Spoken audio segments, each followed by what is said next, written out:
Ooh. I don't know, big man. It's another episode of the Going Over podcast. It is I, your neighborhood friendly coach, trainer, promoter, 44-year-old professional wrestler, Zack, primetime Reeb. My voice is gone. I feel like a paraplegic baby in an incubator, if that's a thing. I feel like an old cripple. I don't know if I got it anymore. And I'm joined alongside my podcast partner, as always, who, as we keep this consistency streak going, is probably going to have to be the big hand in today. The 7-foot wrecking ball. Paul Isadora, what's up, Paul? What is up, man? Sounds like you had yourself a mighty eventful weekend. We knew that was going to happen. We knew you had some stuff going down this weekend. Like we talk about all the time, man. This year, when we looked at this year at the beginning, it was going to be pretty full, and I feel like you continue to add things on top of the fullness of what we were getting ourselves into to start with, and I feel like I'm trying to do the same thing. And I had a little excitement last night. We had a basketball tournament all day, so I was at the gym all day and coaching and watching and having a good time. And I went to pick up some Little Caesars quick dinner, right? And I walk into the door, and the guy goes, "Steve Piankowski?" And I said, "Well, is there some sort of sensor when I walk in the door? You guys got some sort of barcode that scans me or something? So how did you know what my name was?" And he goes, "Hey, we all got to know about Paul Isadora, right?" And that was the light bulb. One of my good friends told me to always be prepared with those flyers, right? I just happen to have a pocket full of flyers, and I say, "Well, hey, since you guys know Paul Isadora, why don't you go ahead and take this stack of flyers here on your counter? Why don't you see if you can put them on every pizza box on the way out?"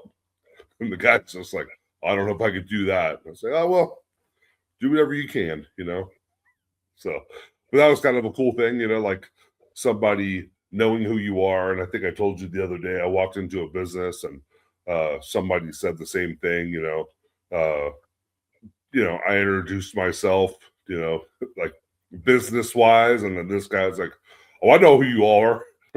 Paul Isadora. I was like, "Oh, all right. So you're a fan of the product, huh?" And he's like, yeah. We haven't come since, I think he said we haven't seen something since last year or something. Maybe a Sparks person. Maybe they haven't been there since Sparks, but he's like, "Oh, we follow everything on Facebook though." So all right, well, we're coming back to town, man. So 2 weeks. Oh, sorry about that. Oh. So yeah, 2 weeks away. 2 weeks away, man. We got our next time coming back here to the Reno Sparks area, and then followed by that the Runamaka weekend, man, that everybody's looking forward to. Yeah, we are. So for me, it's been the worst, but very grateful testing 3 weeks. My dad went on vacation. He was gone. Kentucky, Kansas, Galveston, New Mexico, blah blah blah blah blah. All the hot spots on the way. My router went out with the Wi-Fi connector. I couldn't watch any TV except for old shitty DVDs. It took me talking to the machine, waiting for a call back from AT&T broadband, and finally, when they came out 4 days, fucking later. There we go. Let's get that one out of the way because there's probably going to be a lot of those coming up. I actually knew the guy. It was really, it was really cool talking to him when he came out here. But I was like, fuck, man, I could have just called you. Could have just messaged you and you could have come out here and touched my fucking wires out there. You know what I mean? Could have just touched the old painter and got me back in business. But, truly grateful for a lot of things. Someone from my past, a friend that I used to work with, asked me to be their sponsor. And I never say yes. I always am like, well, if I'm talking to this person every day for the next, even a check-in for the next 3 weeks, and they're checking in with me, then I guess I'm your sponsor. First off, I want to give a big shout out to Robert Sheridan, aka Doc Haywood, for all the years, man, all the years that he sat in front of that computer screen and edited and made graphics and all this stuff. Man, it was great working with him, and he did a lot for us, and he did a lot for everybody in Northern California. So I don't want to take anything away from my personal relationship with this guy and everything he did. But then there's the flip of the coin, right? The flip of the old coin. So like in this business, and I sat down in front of everyone yesterday in our first booking meeting in a while, and Manny talked, Arsonist talked, Sin talked, everybody talked, and I was sitting there, and I'm at the bottom of the stairs, and then I almost felt like they were gonna move along, and I said, no, I got my turn, right? And I said a lot, but the two things I said in this thing was, I'm under the impression that everyone here wants to be a professional wrestler, right? Like, if you don't, I didn't say if you do. I said, if you're in this room right here, right now, because they were back by the ring, and I said, nah, bring it the fuck up, guys. Crowd in. we're not going to be shouting. We're not going to be yelling. I said, who here doesn't want to be a professional wrestler? Raise your fucking hand.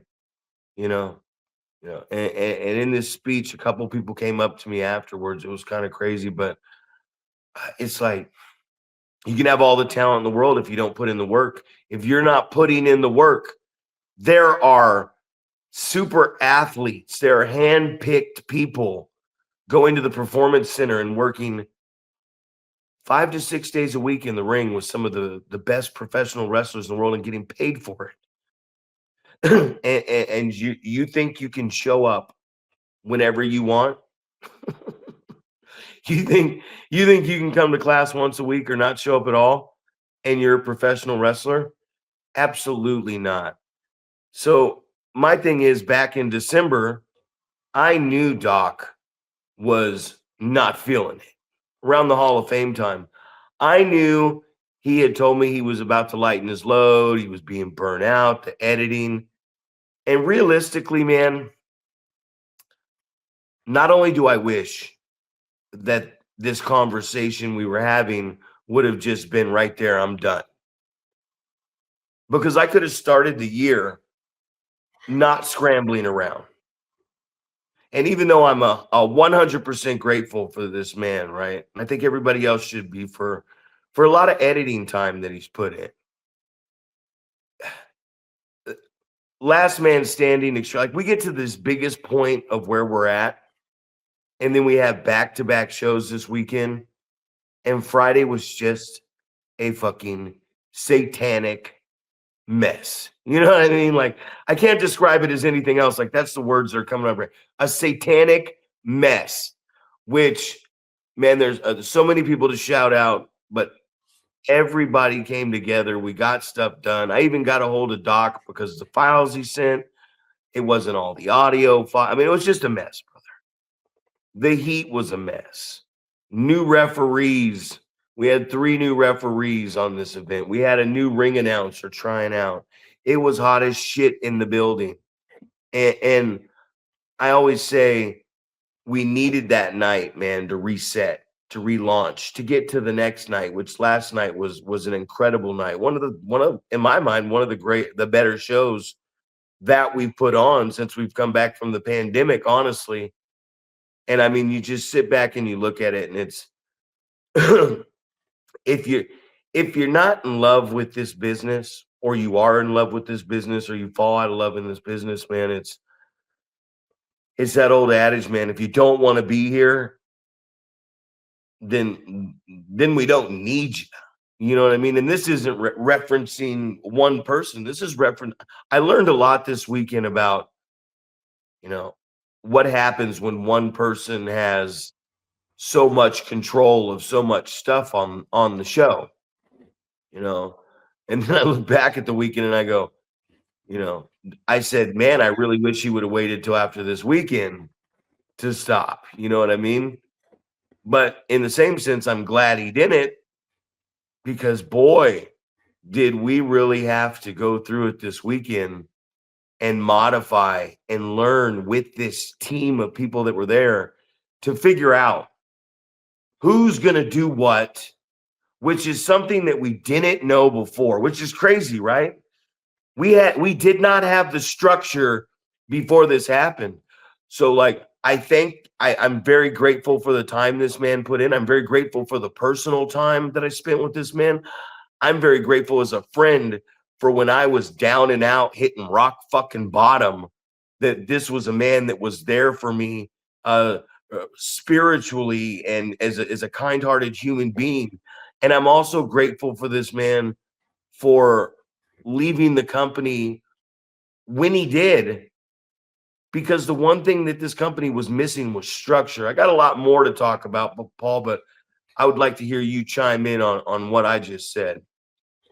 Yeah, I mean, it was. I guess I'm extremely thankful for you think so much about the professional wrestling business, right? Because you've been around for a while and things like that. But for me, it was a huge eye opener being able to do commentary, right?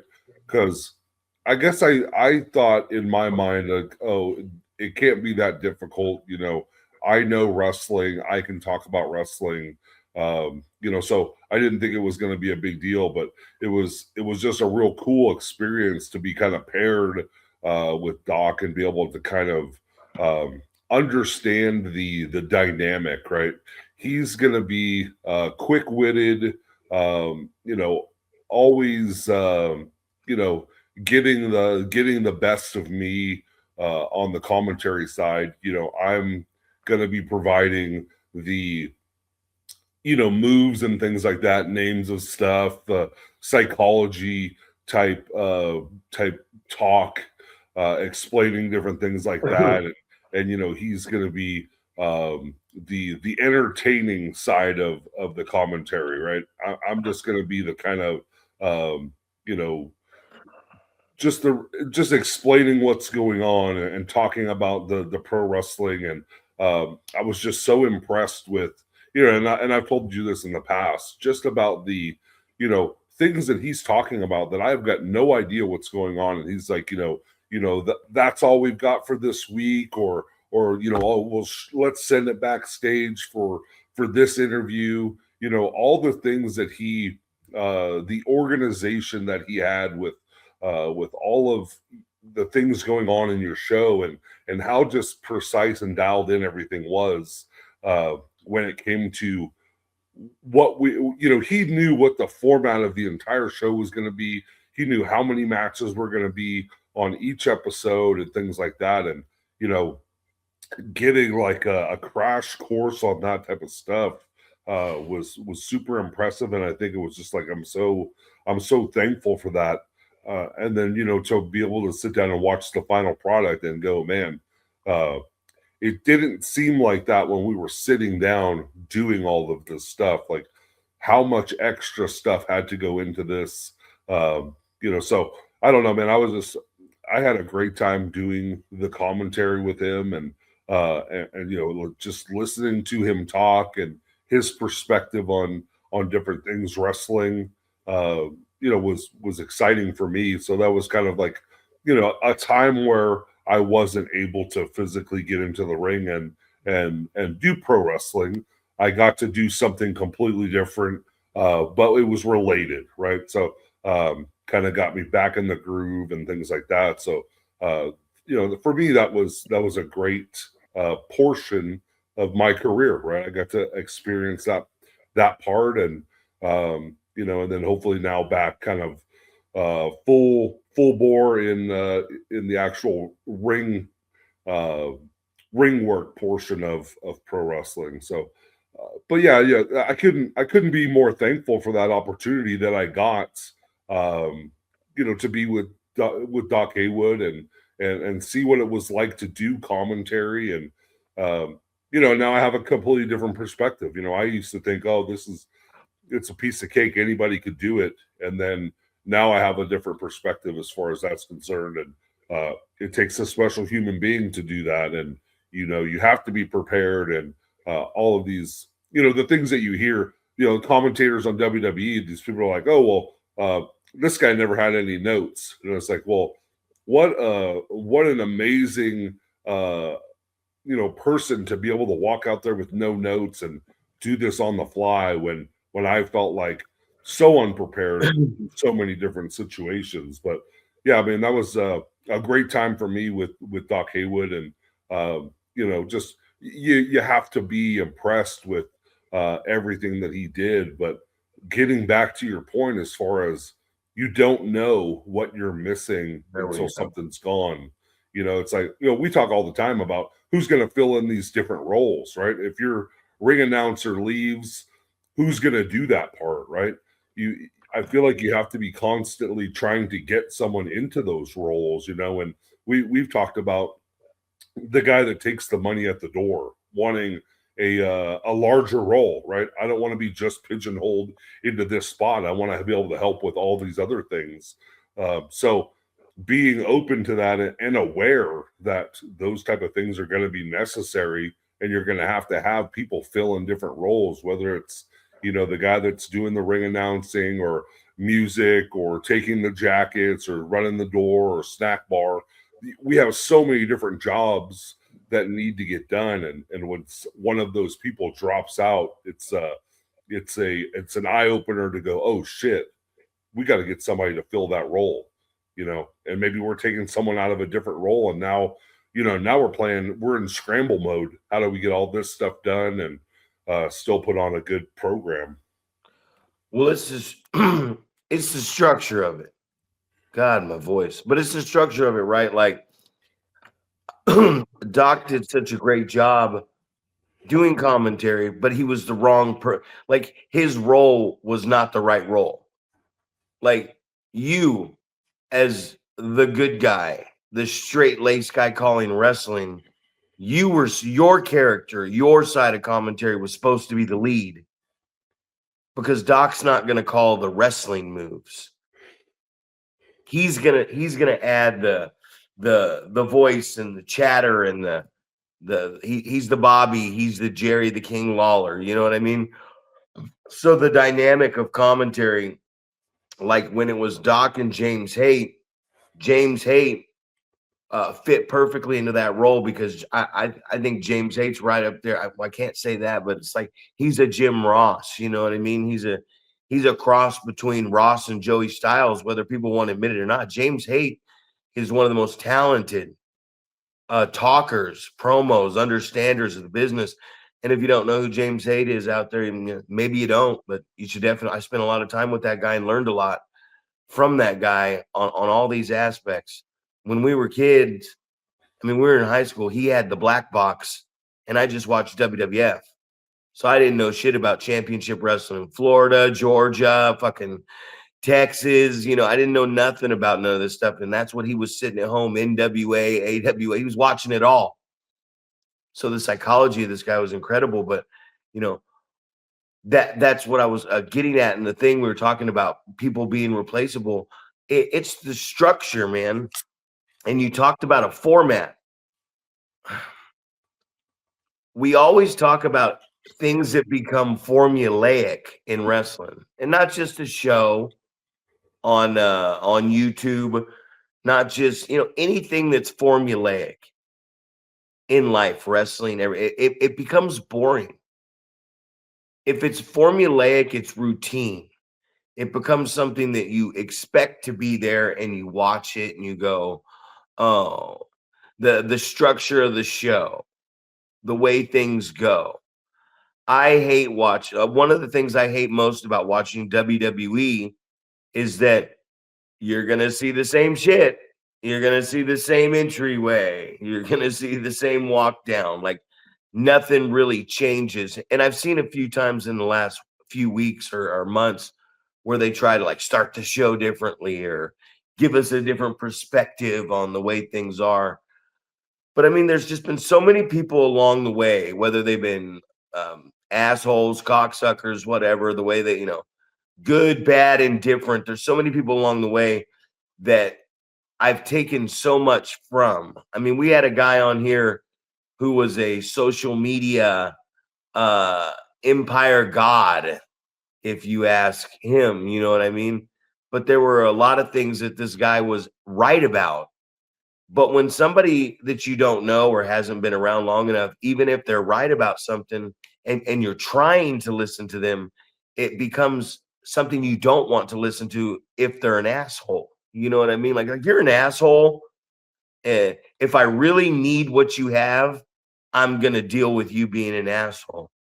But if you're an asshole and you don't have any like experience in this line of work or any line of work, like I think I'm funny, but I found out firsthand, and I know now I'm I'm not a good stand-up comedian. I mean, I can make you laugh. I bet if I practice my my skit, my routine, and that's another thing I heard this weekend. I was talking to Larry before practice on Thursday, and he was talking about class, your guys' class, and he said, "Yeah, the guys came in. I opened up the doors so the guys could come in and work on their routines." And I said, "What?" He said, "Yeah, their routines." And I said, "You know what? I've heard of practicing the basics and fundamentals and repetition so that what you're doing becomes routine, but I have never heard, and that's the problem with this business. I have never heard somebody describe people showing up to class as to work on their routines. Do you want to be a part of anything, any type of training where you come in and the guys go, we're going to work on our routine today? And it's no knock on it, because Larry is new to the business, but I said routine. I said, what the fuck do you mean routine? And that's the problem in the business, man, is do you want to be here or not? As a wrestler, as anything, do you want to be here? Because you have to really want this. Because people do get burnt out. I get that. I'm burnt out. Hi, everybody. I'm fucking burnt out. I was sitting on the toilet taking a shit when you first fucking sent me the link, and you're going, is it a real frothy one? Is it a frothy frappuccino shit? And it's like, man, I am completely exhausted with an hour and a half of sleep. I knew this weekend was going to be dog shit, but I went. And you know why I went? Because I'm going to see it through. And it was one of our worst weekends financially, and I have no problem admitting that on here. And I took a pretty big hit. I don't think anybody else did, but I did. But that's what the captain of the ship does. And you know what we do? Just move right along, right? We move right along because that's where we're going with this thing. But the structure, Paul, that's what I'm talking about. Like, man, this was a trying weekend, man. I got in the ring with our 16-year-old. In November, he'll be 17. Ramon Corzine, Arsonist's son. And what a great tag match we had. I was working with Shaq against Ramon and All Pro. My boy, All Pro Reno, shout out to the big kid. And I thought it was really good. There was something that happened at the end, and I want to start pointing out some things that I'm really noticing is like, the hot tag, right? And I tell him, off the reversal, he catches me, neck breaker, go right for the cover. Cause it's the pinnacle of the bump, right? Like the bump, they're elevating. They're elevating these bumps. And he covers me and I kick out. And one of my biggest pet peeves is when the baby face gets a deep cover after the comeback and the wrestler kicks out and the baby face sits there and puts his hands on his head and goes, it's like, oh, you're shocked? What's that gonna do for you? Oh no. It's like, no, he kicks out, you get back up to your feet and you start to fire up, right? Because now you're lining this guy up and getting these fans even higher after the pinnacle bump. And he slices me in half with this spear. And I specifically said, do not cover me. Like, hit me with the spear, pop up, point to your partner, get the crowd up. This is his moment. Tag him in. And then the way I was laying was so he could go running down the apron and come up the neutral rope to hit the move. And Reno hit the spear. And by sheer instinct, he covered me. So I'm like, fuck, man, now I got to kick out. And then now you're taking this moment away from this guy, this kid. And then I'm laying one way and he just starts climbing up the rope right there instead of going out to the crowd. And now Reno starts to drag me like we're shitty wrestlers that are out of position for a move. And I'm in the ring and I'm like, get off of me. What are you doing? Don't fucking touch me. You fucking idiot. You know what I mean? Did a lot of that this weekend, but ears, man. I wrestled Ramon, and that kid is I told him afterwards, man, we were beat up, blood's running down my nose. I mean, we were just out there, man, going back to the arm. What a contest it was, man. I feel the contest. But I told him, I said, you are everything I thought you were. Because he was down on himself after. Because I'm out there fucking being me. You know what I mean? What the fuck you doing? Eat this. But I said, you're everything I thought you were. I went out there and put on a high level match on the fly for a very long time with a lot of physicality with a 16-year-old kid who's been training for 3 years. There's a lot of people like this kid, and there's so many here. This kid, and I'm gonna say by 18, but by 21, holy shit, bro.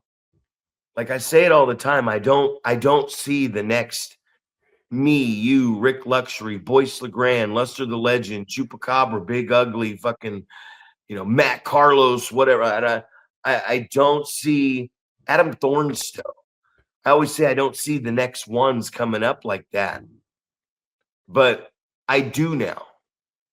I do start to see it. It was just such an amazing weekend, man. Like we knew night one was going to be shit, and it was. But then night two, last night, boy, did these motherfuckers come together. And a big shout out to Beatrice Domino. Just love having her around. Love having Lex Gonzalez around. Those two girls, man, I saw. Not only did I see so much improvement, but they want to learn, Paul. They want to learn. Jeff Skyrud was like, hey, what'd you think of my match with Joseph Steele? They were standing there, and I was like, man, I didn't get a chance to watch. And they're like, oh, I said, well, they're sitting there. I said, just send it to me. I'll watch it. And I might get around to it on Monday, but I'm looking forward to watching that. But it was just, at the end, it's such a great weekend. Getting back here at 3, 4 in the morning, sleeping like an hour and a half, knowing that I was going to do this podcast, ready to go to training. And then you know what? When it's all over, Paul, you might hear from me Wednesday. Get you some sleep, get all rested up, all that stuff. Yeah, but it is. I think it's great that you're seeing that up and coming talent. That we're. I don't know. I know that we're very critical of pro wrestling, especially in our little community here of Northern California, Northern Nevada, we're very critical, but it's because we care so much about it and we want it to be so great. We think about the times that we were surrounded by guys that were way better than us, and that we had to be those guys that were climbing the ladder, and we had to prove ourselves that we belonged in that circle. So I know it's frustrating for us knowing there's so many promotions, and you have. I mean, you were just talking about these guys working on their routines, right? And it reminds me of like it's some sort of it's your gymnastics floor routine, right? You're practicing this the same scenario over and over, and it's like, well, that's not a realistic thing in pro wrestling. You definitely had.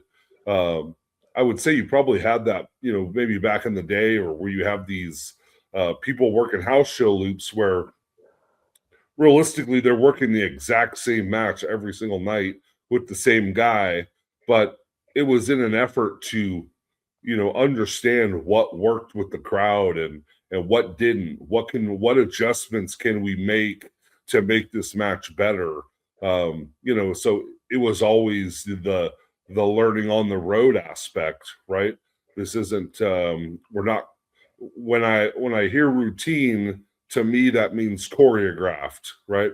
We're going to work on our choreography and how we're going to do the same match over and over the exact same way. That's what routine sounds like to me, right? So we see so many different promotions out there, and so many guys, so many people that are want to call themselves pro wrestler, but it gets frustrating for us to go, hey, it's just it's not the way that it used to be when we first got in, when it was so difficult to earn a spot on a card, and you had to be worthy of that, because it's like, who am I going to take off the card to put you on, right?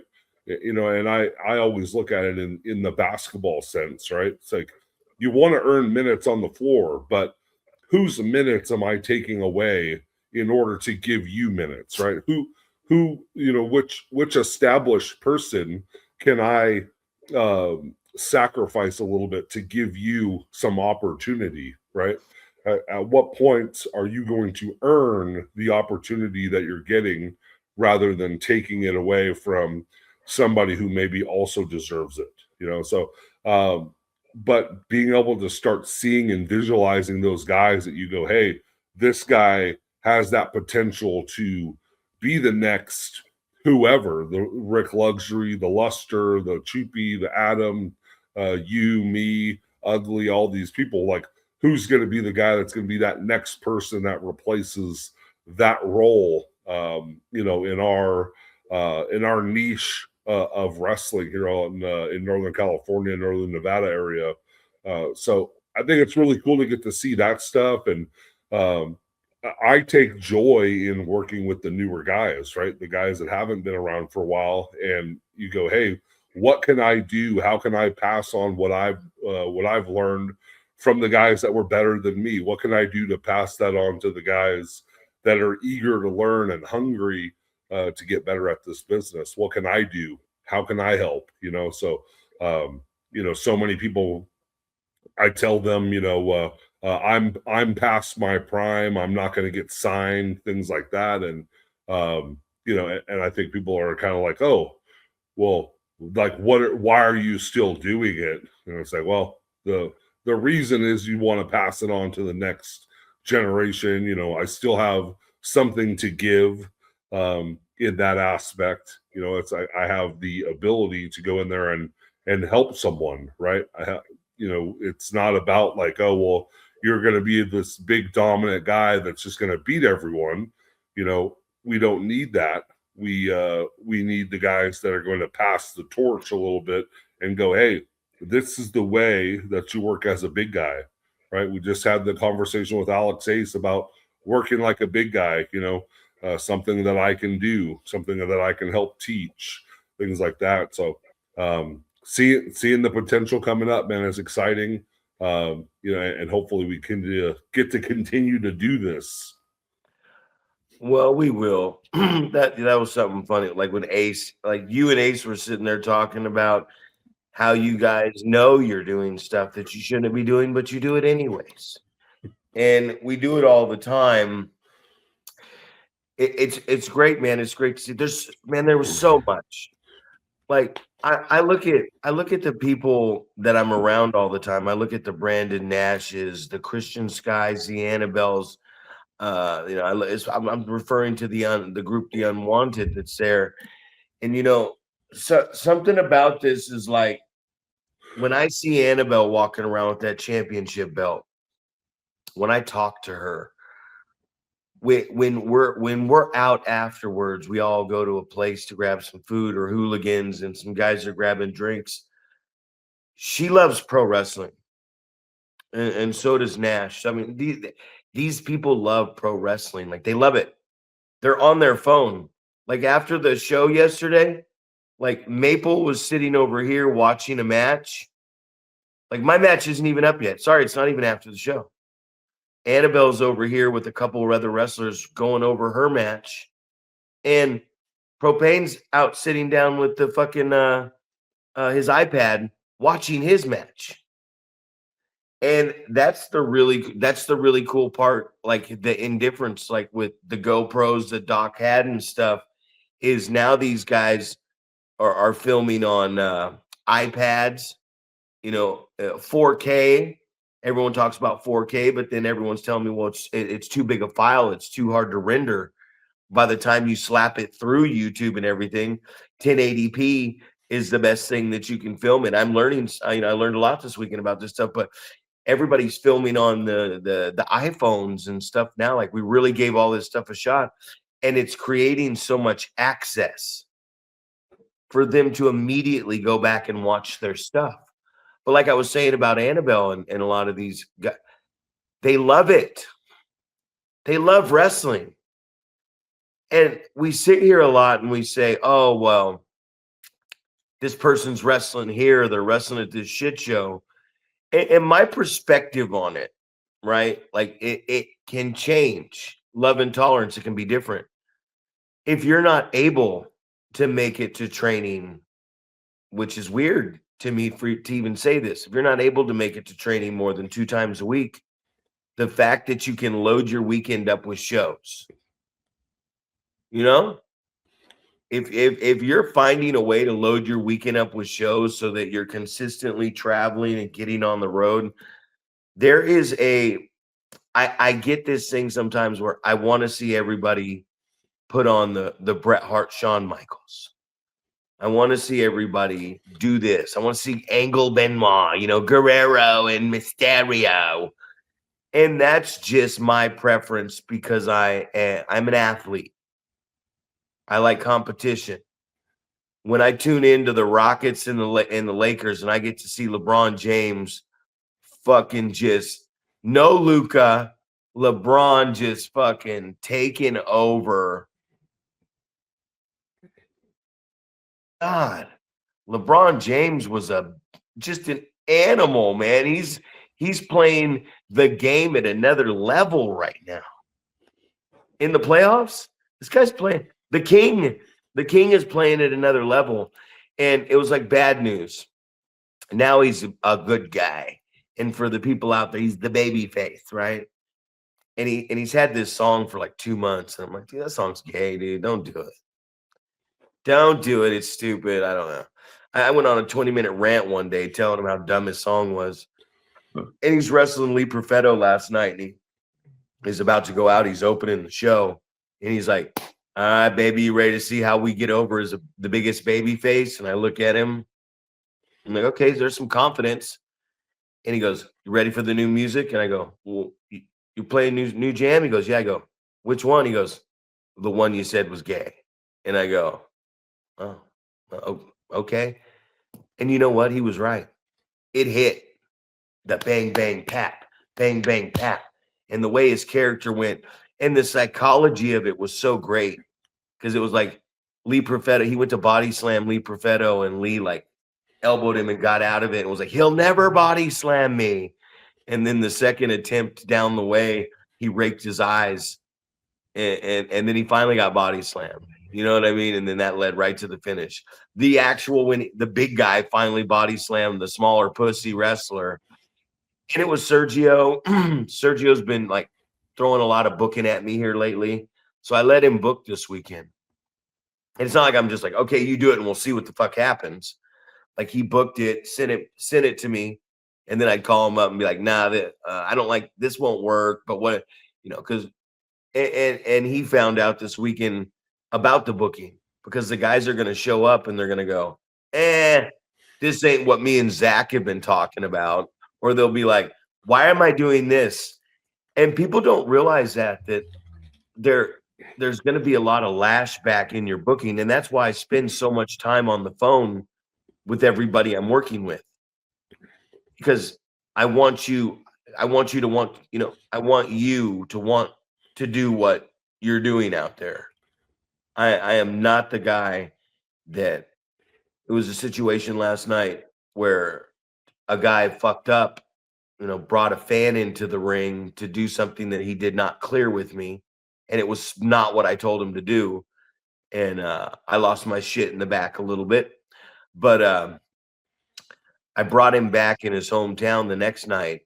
And I said, you have 3 minutes. He goes, what? I go, 3 minutes. When that bell fucking sounds, I'm going to have someone time this match. If he's this guy's going to put heat on you, you're going to go to a comeback and get the fuck out of there. If you are not back here, get straight to the ring. I don't want you running around. I don't want you grabbing a microphone. I don't want this guy going around the ring. I don't want him grabbing a microphone. Straight to the stairs. In. Do whatever you got to do in there while the next guy. But when the bell sounds, you have 3 minutes. And we started that pre-show at 2:45. You know how long they went? Hopefully 3 minutes. 2 minutes and 17 seconds to perfection. The best stuff I ever seen. And they came back through the curtain. And then the Cordero came through the curtain. He's like, what the fuck are we supposed to do now? We got like 12 minutes for the show starts. He's like, maybe you should have told. He's like, maybe you should have told me this. We should have done it with 5 minutes before the show started. And I said, well, I didn't think they were really going to pull it off. You know what I mean? Because I told him if it's not under 3 minutes, you're never working here again. Because if you don't listen. And it was crazy to me, man, that it's like we have to start. You have to be able to do. I say it all the time. If you can't do 3 minutes, why the fuck are you trying to do 5 or 7 or 10 or whatever? Why are you trying this? And it was a thing with Beatrice this weekend where I was like, hey, I was talking to her and some of the guys from Ugly Dojo, and I had asked her to squash somebody. And she told me I've never done a squash. She's like, it's something I really want to do. But and then the other couple wrestlers from the Ugly Dojo were like, yeah. I said, well, I wanted your match to be a squash match. And they were like, yeah, we know. I don't know how to do a squash match. And it was the big guy. It was Bobby Bayou. And I was like, what? He's like, never done one. And it just kind of baffled me, that you've been in this business for a couple years now. And Beatrice has been around for a long time, and there's no knock, but nobody. If I'm gonna wrestle you, Paul, at WWE tryout or whatever, it's gonna be a squash match. You're gonna kick my ass in 2 or 3 minutes, and I'm gonna do my best to make you look good. And that's the problem. These new wrestlers that get their gear and they're in the ring and they already got a character and music and everything else. Look at me ready for my routines. They're so prideful because they think, oh, I'm a jobber because I know the lingo, right? I know the lingo to this. And then you start talking to people and they're like, yeah, I don't know how to do that. Well, beat the fuck out of that person. Well, don't give them any moves. Yep. Don't let them do anything to me. Just kick their ass for 2 or 3 minutes. Yep. Yep. We're going to get you over. And you, said wrestler, I want to see how you move around the ring. I want to see how you sell. I want to see if you can make this piece of talent I have look good. Because if you can, I'm going to bring you back. And essentially, if you get good at what you're doing, you're not going to have to do it anymore. So it just blew me away. Nobody knows how to do a squash match. Right. Well, so struck a bit of a nerve here with me, man, because I've been talking about the people that are having their debut matches, right? How is that person your first match? How are you going to be able to compete equally with another guy who is a veteran of this business? And it's definitely a frustration for me. That is, you go in there and now you're putting on a wrestling match and you're making it look like these two people are equals when one of them is a 15 or 20-year veteran and one of them is having their first match. And the reason that people don't know what a squash match is because they have their first match and they get 50% of the offense, and we've talked about it in the past. It's like, you talk about getting a guy his first match and they come out in a bare bones, standard generic singlet, right? They come out there, they get the shit kicked out of them, they get zero offense, right? And then the next time they come out, they're in the same type of gear, they get very little, right? I know you don't like the percentage thing, but then it's 95-5. The next time they come out, they get 10%. And it's a steady build depending on if they do a good job getting their ass kicked, right? You don't just send them out there and go, hey, you're in your debut match, you get to get this much offense on this guy that's a veteran of this business. It's like it doesn't make any sense to me, but we continue to do that. And it creates the situation that you're talking about right now where you go, hey, I need you to squash someone, and someone goes, I don't know how to do that. And it's like, well, if you had been in the situation where you were the person getting squashed because it was your first match and you don't know any better, then you would know exactly what I'm talking about when I say I need you to squash this dude, right? Yep. So that is absolutely the problem of what's going on. We obviously we have to take this all the way back to training. It's like, you're learning how to do these things, but the most important thing should be the psychology, right? Your first match should not be you getting a bunch of offense and potentially beating someone, right?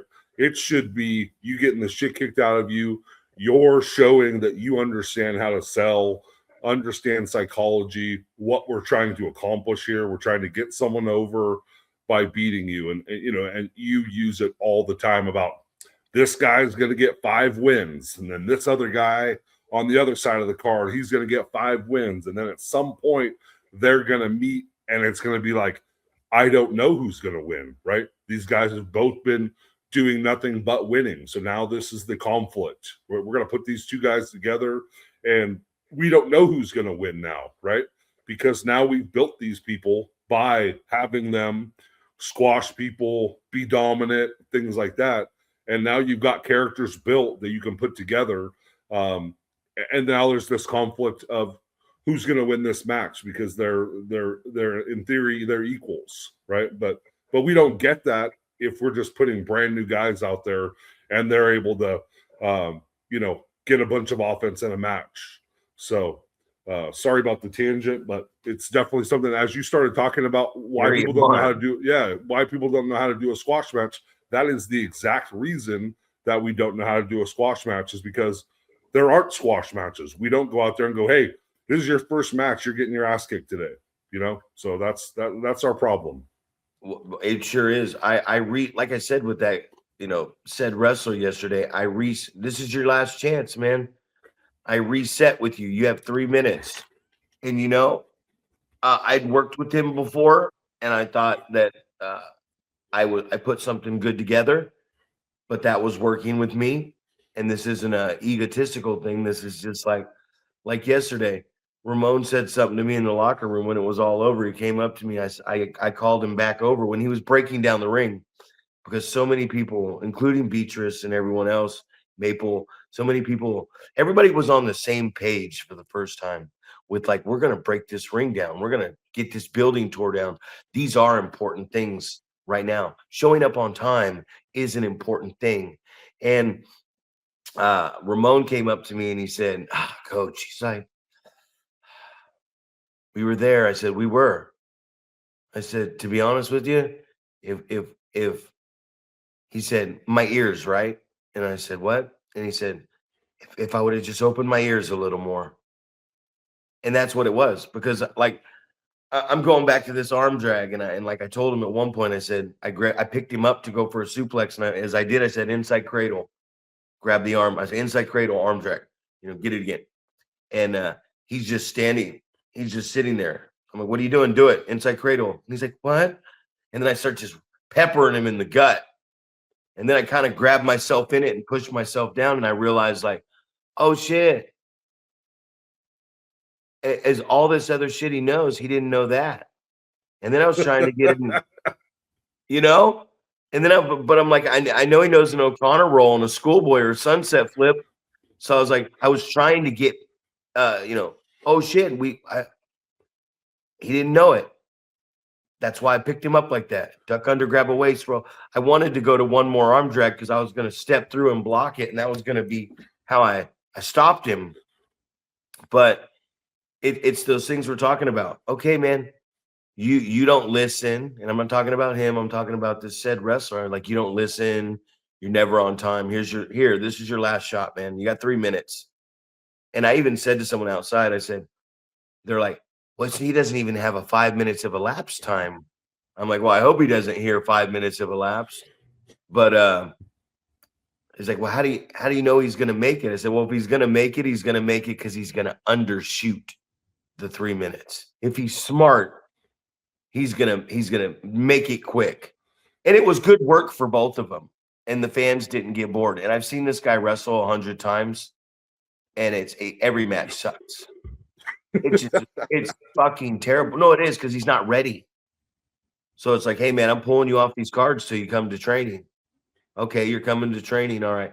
Here's something simple I want you to do that doesn't have any wrestling involved in it. And you just go off the rails and throw a liability out there and almost, well, you could have possibly got us kicked out of the fucking building. You know what I mean? And here goes John's building. Here goes where we train. Here goes where SPW trains. Nobody has this anymore because you, out of sheer negligence, decided to go into business for yourself and bring a fan into the ring and then bump the wrestler while the fan's fucking sitting there. So you two should have never been involved in the business again. But then I throw him out there and I say, here you go, 3 minutes, because I was sure he was going to fuck up. I was for sure. But then I'm actually I'm happy and proud. But I had to restructure everything and say, hey, 3 minutes or less, this is your last chance. And then the guy ratted himself out because now I know he knows how to listen. Now I know that if I have him do something very beginner and basic out there, like we're telling these guys, go out there and get your ass kicked. And in that squash match sense, if it's a Shaq, if it's a you and Alex Ace, a Bad News, a Jalen Love, if you got somebody who's fucking it, not normal size, nobody's going to squash you. Right. So you're probably going to be the one that's doing the squashing. And those guys, I bet you do too, man. I bet you get to a point in your career where you're like, fuck, they want me to squash this guy again. I want to do something tonight. Hey, you're just big, man. That's what you're born with. I wish I was your size because then I wouldn't be hobbling around the house right now. Catch to each their own, right? To each their own. You can still come back at your age and wrestle. 5 minutes remain in this podcast. Me and you have a different style.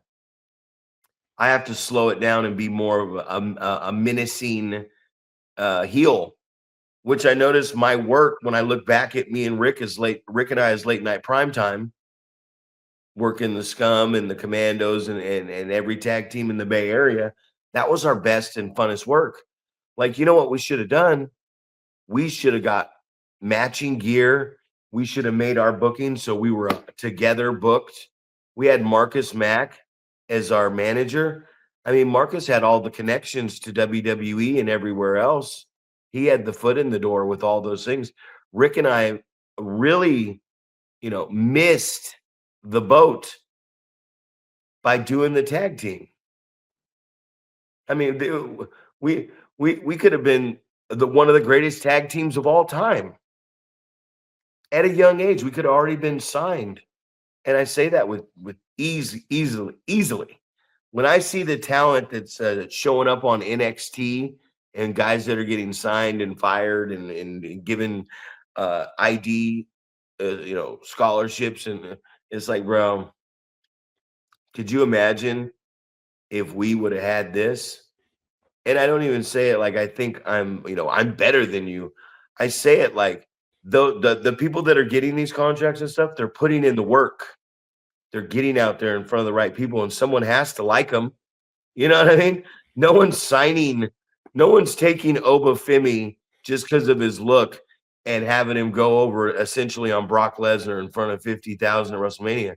Someone had to like his look, like his personality, humble, coachable. Like, there's not one motherfucker there right now that walked in the door, oh, you're going to beat Brock. Hey, Brock, you're going to get put over on this kid. And they walk up to the kid and he's like, I'm not taking that F5 tonight.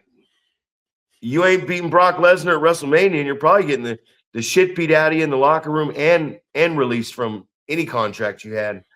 So nobody out there right now that's doing anything in the business at any level, a higher level or moving up, is because they're a dickhead. You know what I mean?